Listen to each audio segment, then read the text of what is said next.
Final round. Power. Nice shot. KO. Welcome to Gaymer Girls. Alrighty, welcome to Gaymer Girls, the gaming podcast full of nerd news and lore lectures for the girls and the gamers. I'm Van. I'm Sana. And Sana, I have a very important question for you today. I may or may not have an answer. Have you ever played an MMORPG? Yes. Okay, which MMORPG? I played Final Fantasy XIV online and just like a little bit of the World of Warcraft free trial. Okay, that's acceptable. I'll allow Okay. it. I have also played MMORPGs. What were the games that you played when you were like a preteen? I'm talking like Ooh. 10 to 13. Pop Tropica. Yes. So much of that. What was it called? Balloon Tower Defense? Oh my god. Yeah, when it was like a Flash player game on coolmathforkids.com. Coolmathgames.com was awesome. It's Cool Math for Kids also was a Gosh, website. I don't know. They all just were the Flash game websites, and I was in all of those. Yeah, I loved those. They were the only ones that were allowed on our school's Wi-Fi. But another was surprisingly allowed, and it was Pixie Hollow, which is I don't know what that is. Is Ooh, that crazy? You're in for a treat. So, big news, basically. It's not big news. It just makes me sad, and I want to talk about it. Kids MMORPGs, as I knew them, as you will know them now, they're dying. It's a dying craft, and what is replacing them is not sufficient. I think it's also the nostalgia talking because I miss it. But the games that I'm talking about, you might have heard of. It's Club Penguin, Pixie Hollow, Webkinz, Littlest Pet Shop. Okay, so I've never played Club Penguin, but I am like familiar with it enough. So that was also like a kids MMORPG. Yes, basically, and for our listeners, MMORPGs stand for massively multiplayer online role-playing games. So it's a traditional story-based game where you create an avatar and a character that you can customize traditionally, and you're able to interact with an open world, and you're able to interact with other players on a large scale. So large that a lot of times these games have different servers, and I remember trying to with my friends figure out, no, I gotta go on this server, you gotta go on this server, there's less players here, it's gonna be less laggy, bro, and spending forever trying to get logged on during peak after school hours. These are very nostalgic for me, these games.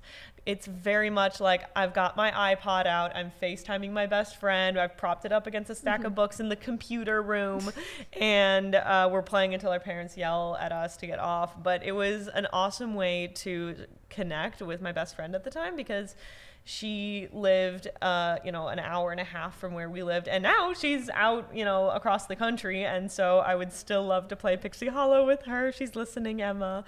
It allowed for a lot of social interaction, and I always thought it was a very healthy third space, and I am not the only one who thinks that. So we're going to dive in today into a little bit about the deaths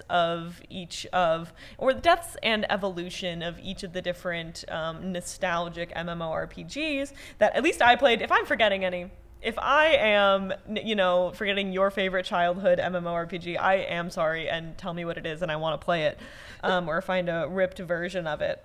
So we're going to go through all of those. I'm going to talk a little bit about what is out there now, the evolution and spin-offs of the ones that were older, and we're going to discuss a little bit about the actual scientific backing behind why MMORPGs are beneficial for social interaction and social capital. I mean, I feel like we all have those games that we grew up with, whether they were like the Flash player games or games that we played that were just nostalgia and just aren't around anymore. And there is like definitely a sadness to that, and for sure I'm excited to hear about, because like I didn't know about Pixie Hollow and I'm excited to hear about it. Well, I think it's important to acknowledge right off the bat that a lot of these games were made to, all games and all entertainment are made for money, basically. The company is there to make money. But a lot of these games were very specifically intended to put butts into movie theater seats and to sell toys. Because a lot of these, Littlest Pet Shop and Webkinz, you intentionally had to buy the actual stuffed animal to get the code to log on and to see your stuffed animal on the screen and play as that character. Pixie Hollow was created to be released in 2008 alongside Tinkerbell. Okay. So in Pixie Hollow, you get to play as a fairy and you get to a pixie, and you get to pick the type of pixie you're going to be and grow those powers, and you're able to play with the title characters, like all the different fairies. And I had a crush on like all of them.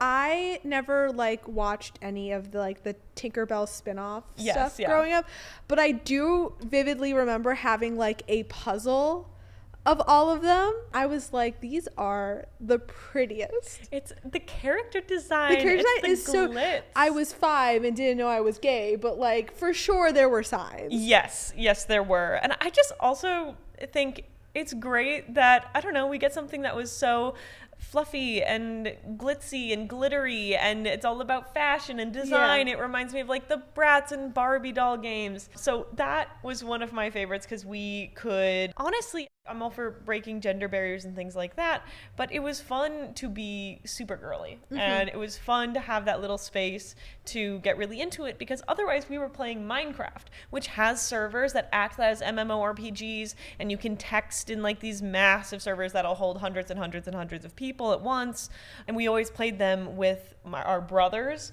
And it was always about building forts and hunting things and, you know, mining and having these survival or fighting based experiences. There weren't really MMORPGs. There weren't really games that catered more towards soft and fashion focused and very pretty aesthetically themes, and until I found Pixie Hollow. So that was the introduction for it to me. Of course, there were probably 100 games out there that could have done the same thing and had the same aesthetics, but that was what Pixie Hollow was for me. The biggest one you've said you've heard of, Club Penguin. Yes. Basically, you get to play as a little penguin. You can customize the penguin, and you can wear little clothes, and you can go to different places and hang out.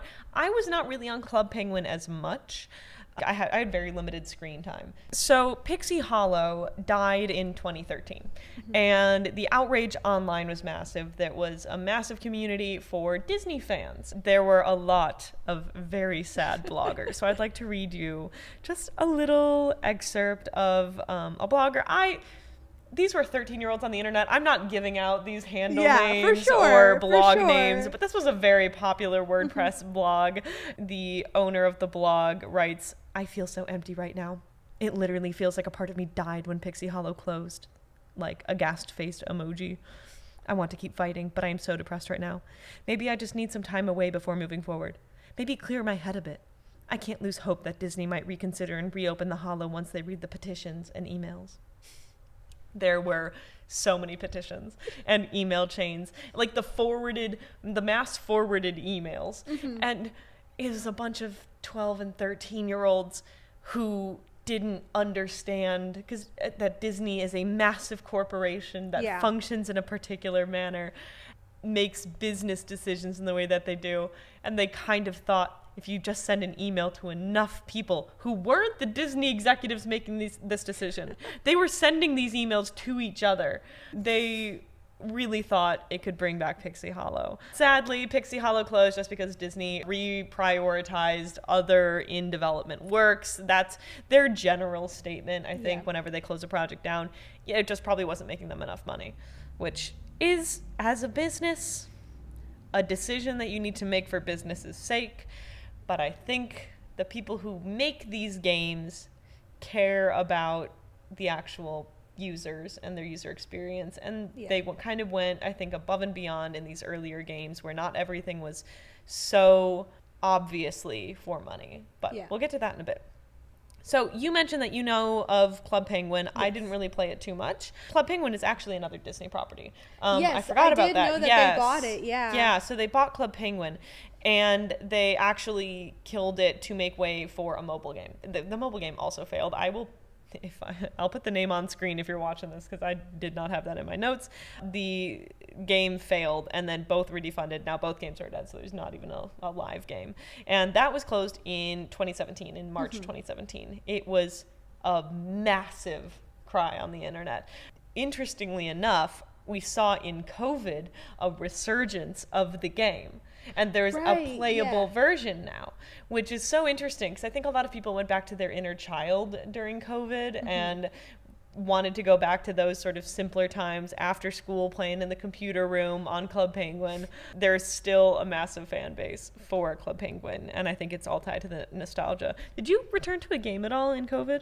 I think COVID was when I started playing Final Fantasy XIV. You know, everybody was under lockdown. I was looking for a new game to play. I had several friends who were like, you've played all the other Final Fantasy games.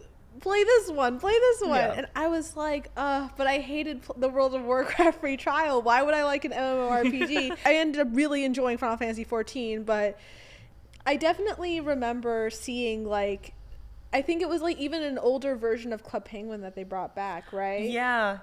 Again, I never really got into it. I kind of want to pick it up now. I kind of do.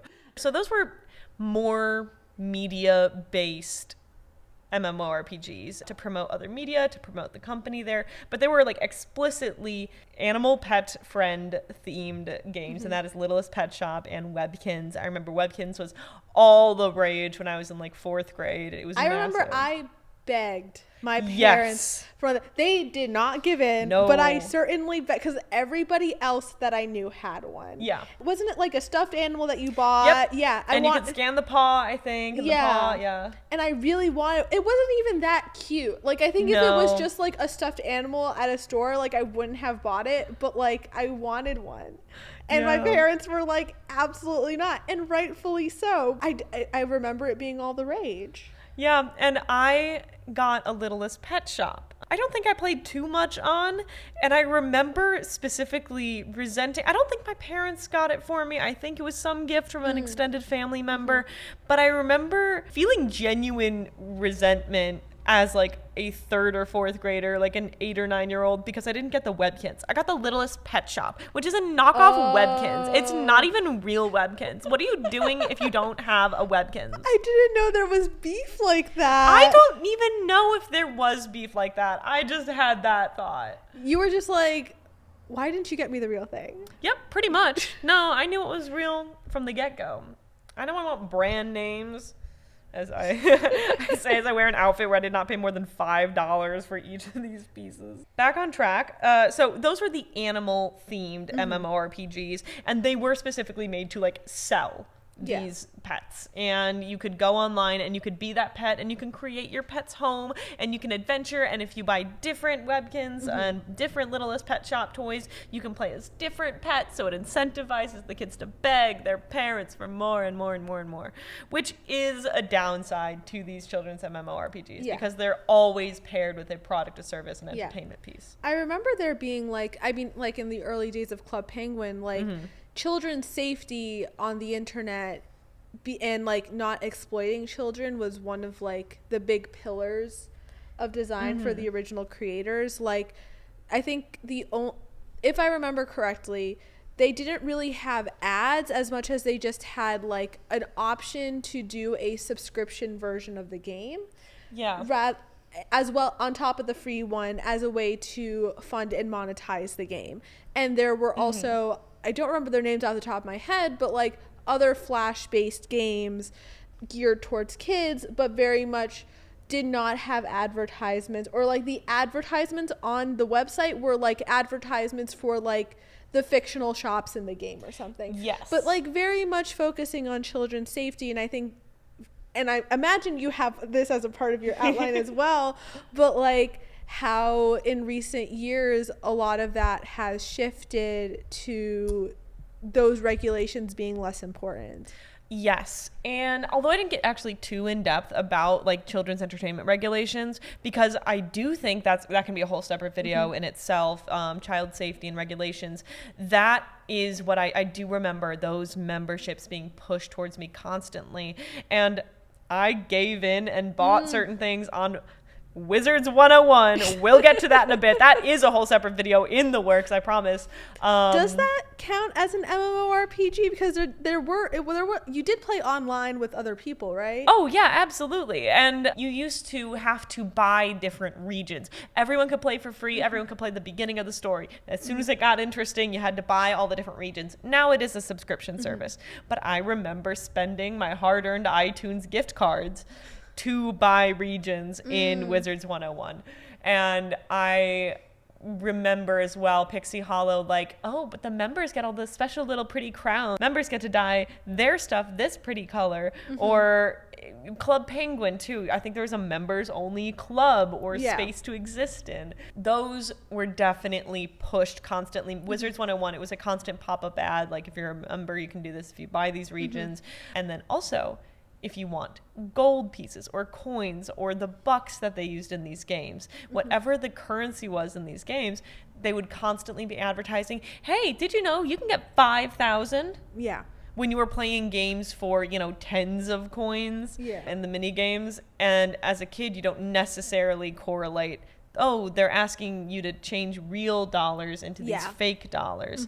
That I do believe is problematic. Absolutely. And definitely encourages consumerism from like an early age. I love these games for the nostalgia of them. This has been an ongoing problem, and it's very much something that didn't just pop up now. That's something we've seen in most games in the past. I mean, you see it with Fortnite and kids asking their parents for V-Bucks, and it's everywhere now because unfortunately, you can say fortunately or unfortunately, while a lot of games are more accessible because they are free, especially ones that are geared towards younger audiences, in order to monetize them, it does ask you to buy a lot of things. And these new, shiny, exciting things can be very, can give you that instant dopamine when you get it. And you want that new, shiny thing, but being a kid, and even speaking from experience, like being a kid, I didn't fully understand what the value of money was in this context. I remember though that the websites did used to make a point of trying to filter out if you were a child or not. When it came to the purchases or going to the member pages and things like that. Now let's switch gears a little bit and talk about the MMORPGs that are available today. We're not going to be talking about WoW or Elder Scrolls Online or any of the Final Fantasy MMORPGs. Is there more than one, or is it just one? I think 11 was also an MMORPGs, but it's 11 and 14. Oh, okay. And we're not talking about those just because those are for adults. They're made for an older audience. You're not going to be 9 years old trying to run a guild in WoW. I mean, I guess you could. But they're not games that are geared towards kids in the same way that Pixie Hollow or Club Penguin were. Exactly. So in turn, now the kids these days, they have Minecraft still, which can work as an MMORPG on these massive servers. And they primarily have Roblox, which is... Right, yeah, right? I have to admit, I am writing this video not having played Roblox and having a vague idea of what it is, but enough to comment on it. Fully... totally not my area of expertise in any capacity. So Roblox is an MMORPG in sort of a block world. It is not a spin-off, but the idea of the actual characters, they look very blocky, like the Minecraft Steves. And you get to go around, and it can be open world games. And in fact, there's even a version of Roblox where you can learn to make games called Roblox Studio, and it is massively popular. I mean, it's sort of swept the nation. Little girls and boys and all children of all types are playing it, and it's really got the places, I think, the top MMORPG for children now. So there are a lot of differences that come between the two here. And my thesis to this whole thing, I know we're getting into it way late, but the children yearn to role play. The children yearn to role play, and the absence of the specific role-playing attribute of those older children's MMORPGs, I think is... stunting is a harsh word, but inhibiting creativity and empathy growth in kids, again, from this preteen age, because they desperately need to role play. So stunted is a strong word, and it's more like, I think we got to see the beginning of these fantastic outlets for extrapersonal expression and the opportunity to explore what it means to play other perspectives if you weren't like a theater kid or someone who was role playing on a Google Doc and in Google Plus communities in 2012. Oh, I did that too, don't worry. Okay, good. Okay. I'm not cool. judging. I did that so much. Yeah. I had a lot of friends who were really into warrior cats. Yeah. Yeah. Okay. Yeah. Enough said on that. But I think that these platforms are just fantastic for interaction and storytelling and can expand these children's horizons. But now they're either defunct or outdated, or for much younger children. I think Littlest Pet Shop is of a much younger sort of age range now. And the current offering of Roblox doesn't necessarily, it's sort of in the same category as Minecraft, where you're not explicitly playing another character. You're given a sandbox and to play say, in. go for it. Which is fantastic, but there haven't really been substitutions for these other avatar-based role-playing games. The history of games for girls is such a interesting one. Like specifically talking about games for girls or games marketed primarily towards girls, because I guess the abridged history is once upon a time video games were just put into the technology section. Like one day, I think it was Nintendo, decided, okay, let's market them as toys. But toys are marketed as girls' toys and boys' toys. Yes. They decided to change it so video games are marketed in the toy aisle for boys. And so all of a sudden, even though many games, especially the ones that were coming out at the time, weren't necessarily, you know, super masculine games or whatever, that's how they were marketed. But then there were games like I believe the first one that was massively popular was this Barbie fashion game. Where what you could do was design like a Barbie's outfit in the program. You would get this special paper that you could print it on, and then you could cut it out, color it, and put it on your Barbie. And I believe the year that it had like come out at the tail end of the year, and it had become one of like the highest selling games of that year, even though there wasn't much of that year left for it to like sell that much. You know? So stuff like Stardoll comes to mind as one that was big when I was younger, like Dress to Impress, all of these like dress up in like fashion games, and the ones that primarily you played on like CD-ROM. On top of just like yearning for like these MMORPGs, but also yearning for like these games that were viscerally like feminine and like in that category of games. Like people are looking for that nostalgia that CD-ROM games just aren't really like that, aren't really made anymore. So just kind of like, why can't we go back to that, to those days where we were playing those games and we were having like so much fun, and they're not like complicated by any means, but like but they were simple, and that was part of the charm. Yeah, they were simple, and they were whimsical, and I think that was like the beautiful part about them. And the MMORPGs, I think, bring it one step further, where then you get to connect with others. Exactly. And so then you finally have a space. And this is one of my points. I'll just skip right to it, actually, that why doesn't it compare to the new, like, why don't these new versions really compare to the old? And it's because of the broader variety of game types that appeal to more people, and you get to have, for some of the first times, like a very feminine and whimsical and fun and glittery and pink and, you know, bright colors game meant for girls, where you can meant for anybody. Club Penguin was really for anybody, but Pixie Hollow is definitely geared towards a young female audience.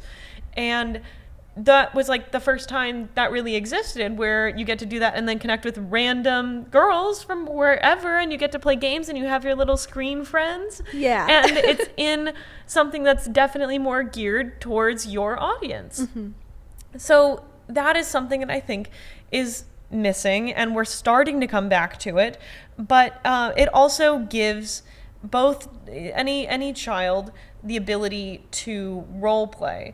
And this is, again, in the same vein of things, the very first time that young girls have this ability to role play as another character, where in a game that's specifically geared for them. And that's where the Webkinz come in too. You get to play as your stuffed animal. You are creating these personas and these characters where you get to explore different perspectives.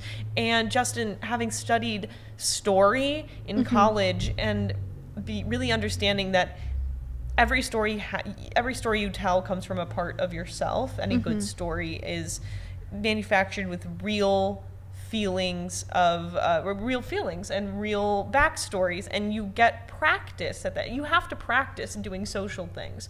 You're learning, you're developing and growing, and especially these like end of elementary school, middle school years, you really need to connect with yourself and others in order to learn about that connection and how you receive that connection and portray that. And I think role playing is a conscious decision to connect with others and see from a different perspective and engage in situations in which you would not normally engage in.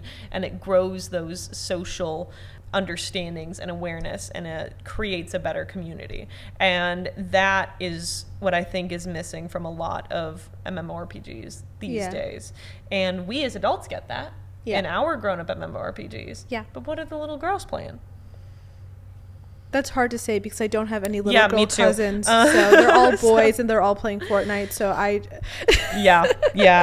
So there's actually a bit of science to back up that the social community that MMORPG fosters. So I just want to get into that because I want to say I'm not pulling this claim entirely out of my ass. Also, for anybody who's watching this, it's a cozy episode of Gaymer Girls. Apologies to our audio-only listeners, but we're snuggled up. We've got the lights going. We've got a blanket. We're cozy. I hope you're cozy too. All we need is a hot beverage. So jumping into the actual scientific evidence that backs up my baseless claim here, the very first piece of work that I saw so many other pieces referencing is a study called Where Everybody Knows Your, in parentheses, screen name, online games as third places, by Constance A. Steinkühler and Dimitri Williams. So this paper is all about studying MMORPGs as third spaces, and it basically just says that MMORPGs and their function of bringing people together acts as a verifiable third space. Now, have you heard of third spaces? Yes, it was definitely something I read about in university and did a paper on, and gosh, it's... Oh, you know exactly. Okay, Professor. No, it's completely... I know that. I was going to try to put you on the spot. So the idea of a third place, a place that is not home or work, that is where you can hang out, where it's a safe space or for different age groups and things like that. So like the park is a third space, a library is a third space. And we are actually seeing a sort of global decline of these third spaces due to capitalism and businesses monetizing traditional third spaces. So we are seeing as well online that to an extent these children's MMORPGs had a lot more you could do for free before you'd have to get the membership.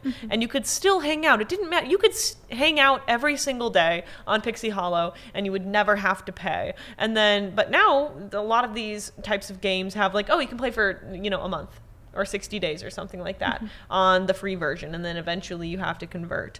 These two academics basically formulated a study where they showed that being a part of an MMORPG is a genuine third space, and this was published in 2006. So we're getting into MMORPGs for sure, but the children's MMORPGs I feel like are just beginning to take off there, or not even really for another year or two. So now our third spaces online tend to be social media platforms, but MMORPGs act as a third space for this online generation, starting with us as Gen Z and then down into Gen Alpha, and Gen Beta, I believe, was just born, and they will need online third spaces. But more and more, as we're seeing, things get bigger and bigger, they're becoming much more monetized. So I think that it's beneficial to have a real online third space for children that is regulated and safe and has chat moderation functions, because I'm sure there were creeps on Club Penguin. I am sure.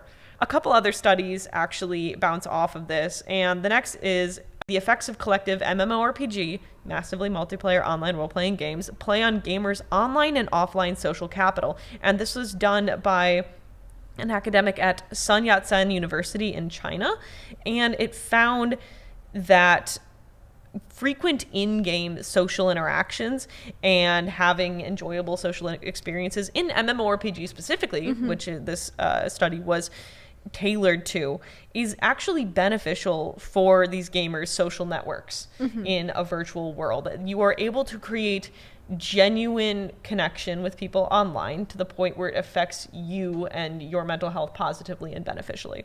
So it also substantiates the Steinkoiler's and Williams's claim as online games as third spaces. So that really serves to boost that original study. And this one is much more recent. And the last study that I found is a little bit different. It talks about a different age group that also may benefit from MMORPG playing, and that is older adults. This is the impacts of social interactions in MMORPGs on older adult social capital by members of the Faculty of Education at Simon Fraser University. So this one talks about how in older people, MMORPGs actually help in bridging social gaps and divides and improving mental health. The primary finding is that relationships developed in-game with other players, primarily through guilds, can impact social capital greatly.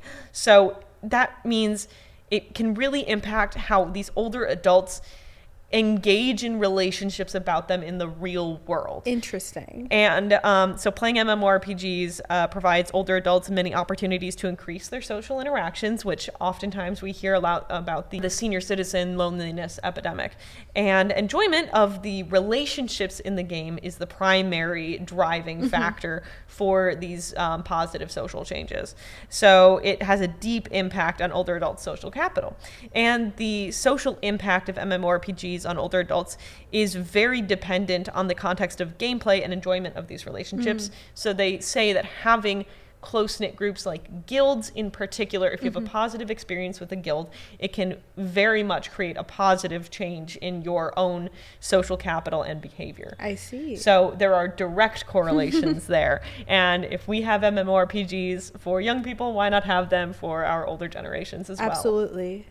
So I just thought that was very interesting to see the actual scientific backing and to see that there are so many people doing studies on MMORPGs. Yeah.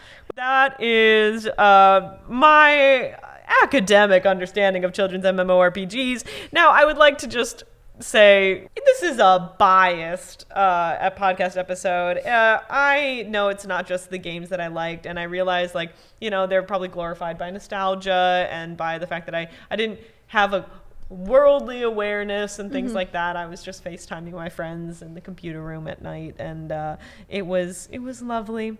I also think that at some point it became much more socially acceptable for these games and these companies that created these games to stop putting up the facade of creating for the sake of the user experience, because as a kid you think these games are created just for you to play with your friends, and you aren't necessarily understanding of all the inundation of ads and what the machine is behind the game that you're playing. Very much similar to the system of like the cartoons in the 90s.